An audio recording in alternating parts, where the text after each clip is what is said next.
भगवान वामन का जन्म भाद्रपद मास के शुक्ल पक्ष की द्वादशी को हुआ था।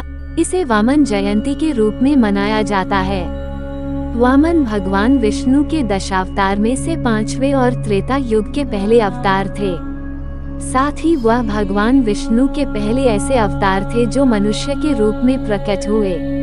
पौराणिक कथाओं के अनुसार वामन ने राजा बलि का घमंड तोड़ने के लिए 3 कदमों में तीनों लोक नाप दिया था। वामन अवतार को लेकर श्रीमद् भगवत गीता में एक कथा काफी प्रचलित है, जिसके अनुसार एक बार देवताओं और दैत्यों के बीच भीषण युद्ध हुआ, जिसमें दैत्य पराजित हुए तथा जीवित दैत्य मृत दैत्यों को लेकर अस्ताचल की ओर चले गए। दैत्यराज बलि इंद्र वज्र से मृत्यु को प्राप्त हो गए। तब दैत्यराज गुरु ने अपनी मृत संजीवनी विद्या से दैत्यराज बलि को जीवित कर दिया, साथ ही अन्य दैत्यों को भी जीवित और स्वस्थ कर दिया। इसके बाद गुरु शुक्राचार्य ने राजा बलि के लिए एक यज्ञ का आयोजन किया और अग्नि से एक दिव्य बाण और कवच प्राप्त किया।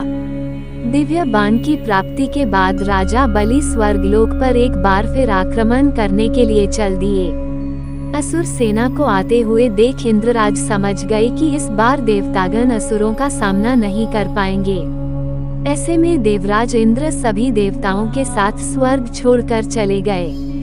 परिणामस्वरूप स्वर्ग पर राजा बलि का आधिपत्य स्थापित हो गया और दैत्य गुरु शुक्राचार्य ने राजा बलि के स्वर्ग पर अचल राज के लिए अश्वमेध यज्ञ का आयोजन करवाया।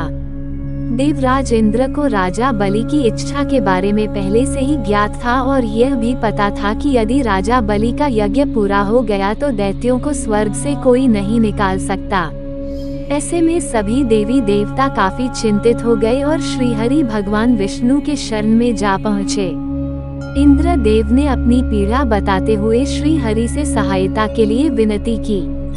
देवताओं को परेशान देख भगवान विष्णु ने सहायता का आश्वासन दिया और कहा कि मैं वामन रूप में देवराज इंद्र की माता अदिति के गर्भ से जन्म लूंगा। जिसके बाद भाद्रपद मास के शुक्ल पक्ष की द्वादशी को श्री हरि भगवान विष्णु ने माता अदिति के गर्भ से धरती पर 5वां अवतार लिया।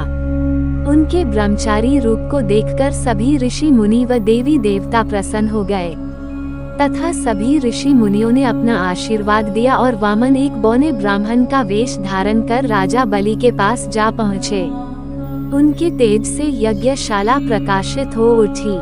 ये देख बलि ने उन्हें आसन पर बिठाकर आदर सत्कार किया और भेंट मांगने को कहा।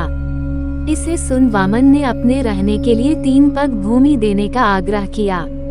हालांकि दैत्यराज गुरु शुक्राचार्य को पहले ही आभास हो गया था और उन्होंने राजा बलि को वचन न देने के लिए कहा था, लेकिन राजा बलि नहीं माने और उन्होंने ब्राह्मण को वचन दिया कि तुम्हारी यह मनोकामना जरूर पूरी करेंगे। बलि ने हाथ में गंगा जल लेकर 3 पग भूमि देने का संकल्प ले लिया। संकल्प पूरा होते ही वामन का आकार बढ़ने लगा और विकराल रूप धारण कर लिया। उन्होंने एक पग में पृथ्वी, दूसरे पग में स्वर्ग तथा तीसरे पग में दैत्यराज बलि ने अपना मस्तक प्रभु के चरणों के आगे रख दिया। अपना सब कुछ गंवा चुके बलि को अपने वचन से न हटते देख भगवान प्रसन्न हो गए और उन्होंने दैत्यराज को पाताल का अधिपति बना दिया। ऐसी ही रोचक और रहस्यमयी शक्तियों से भरी जानकारी हम आप लोगों तक पहुंचाते रहेंगे। आप लोग ऐसे ही प्यार देते रहिएगा। साथ ही वीडियो को लाइक, शेयर और सब्सक्राइब करते रहिएगा। आप सभी का तहे दिल से धन्यवाद। जल्दी ही अगले वीडियो में रूबरू होते हैं।